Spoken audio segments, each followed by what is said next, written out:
बहनें भी हैं, नागालैंड, त्रिपुरा, आसाम की बहनें, आसाम के भाई और पूरे देश से लोग आए हैं। दिल्ली के अंदर बड़े बड़े राजनीतिक दलों का इस जंतर मंतर पर मैंने देखा है। जब अनिल जी कह रहे थे कि कोई मंत्री जी के सामने, तो मैं मन ही मन सोच रहा था ये राष्ट्रभक्त के दीवाने हैं, इसीलिए अनिल जी की बातों को मान रहे हैं। ये राजनीति के दीवाने होते तो शायद नहीं मान पाते।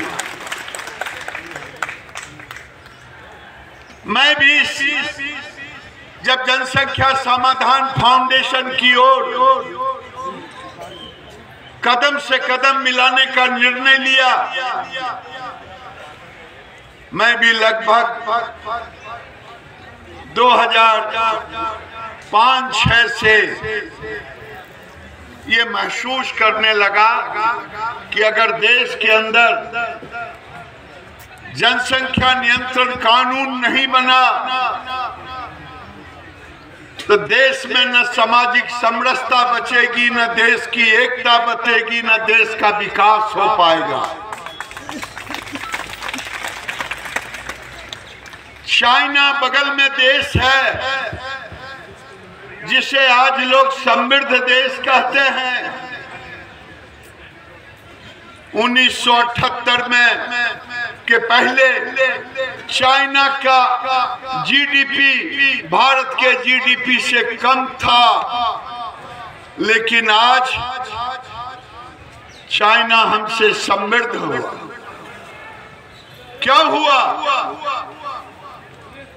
1979 में चाइना ने एक वन चाइल्ड पॉलिसी लाया। मैं टीवी देखता हूं तो मुझे कभी कभी आश्चर्य होता है। एक देश में एक बैरिस्टर है, पेशे से वो जिन्ना के थीम पर चलते हैं।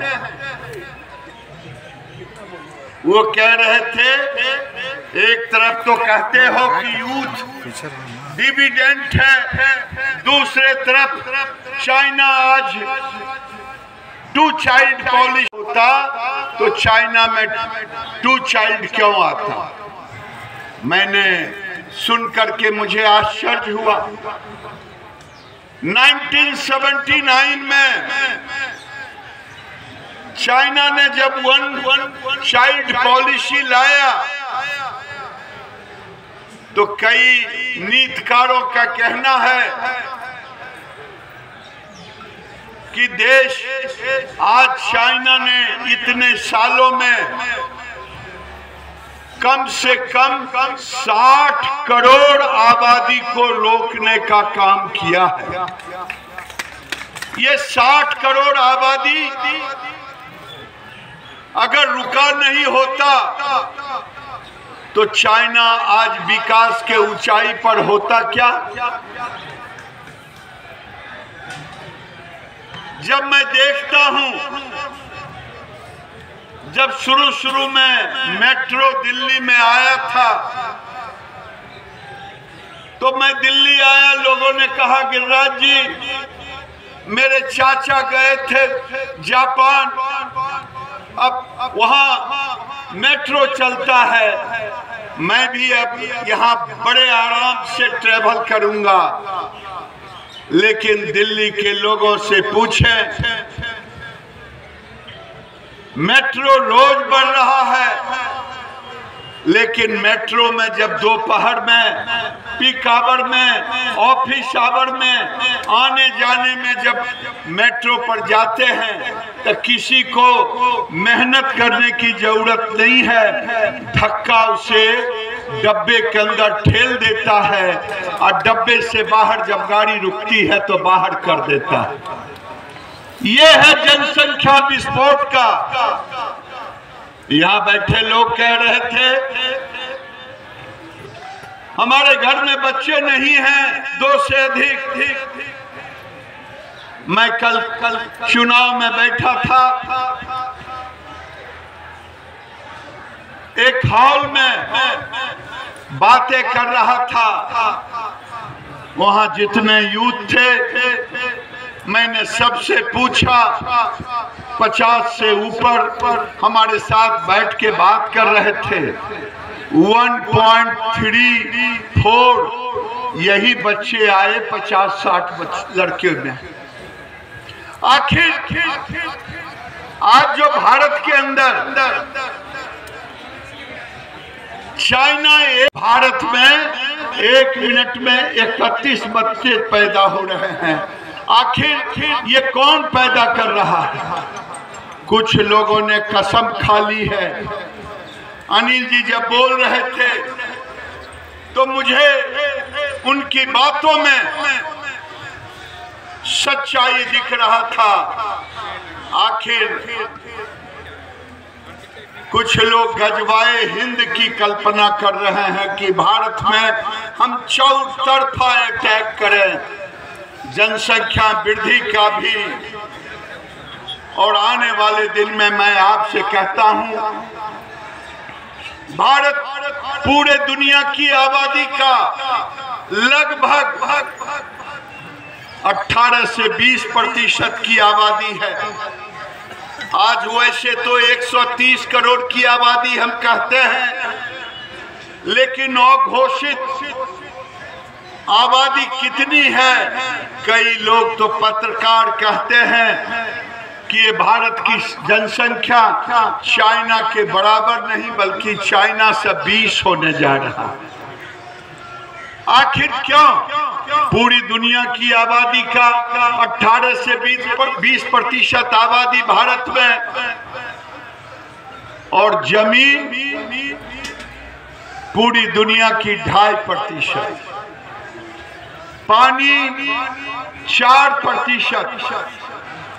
मैं पूछना चाहता हूं, जो लोग कहते हैं ये अल्लाह ताला की देन है,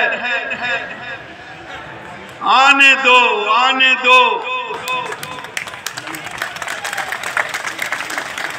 मैं इसका विरोधी नहीं हूं, लेकिन आज गरीब कहता है।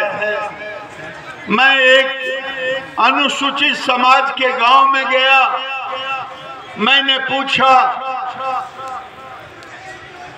कि आपके कितने बच्चे हैं? कहा दादा 4 बच्चे हैं। हम कहले आप कितने भाई बहन थे? 8। हमने कहा ये 4, कहा पढ़ाना है इनको, पढ़ा लिखा के आमदनी कम है। यानी समाज के हर वर्ग के लोग छोटे परिवार की ओर जा रहे हैं। 3-4 जो जिनके परिवार में 2, ये लोग तो यहाँ बैठे हैं, समाज के अधिसंख्यक लोग नीतियों को रख रहा है। और भारत आज विश्व गुरु बनने के रास्ते पर है। ये कोई मैं अपनी जुबानी नहीं कह रहा हूँ। किसी ने सोचा था योग को पूरा दुनिया मानेगा। लोग इस पीड़ा को ज्यादा जानेंगे जहाँ सामाजिक विषमता है। अमरोहा में बेटियों को उठा लिया गया था। 2018 में मैं गया था और अमरोहा के लोगों ने अपनी जान की बाजी लगा करके धनौला में बहुत बड़ा आंदोलन किया था कि एक ही राष्ट्र भारत माता का वंदना करते हुए आप इस लड़ाई को आगे बढ़ाएं। दुनिया की कोई ताकत नहीं किसे रोक सके, और ये देश के लिए जरूरी है। जनसंख्या नियंत्रण कानून जरूरी है। अगर हम विश्व में अपना झंडा पताका बढ़ाना चाहते हैं, फहराना चाहते हैं, 5 ट्रिलियन और 8 ट्रिलियन पर जाना चाहते हैं, तो हमें ये कानून भी लाना होगा। हमारी शुभकामना है।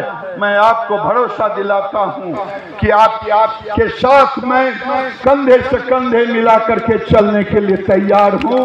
भारत माता की जय।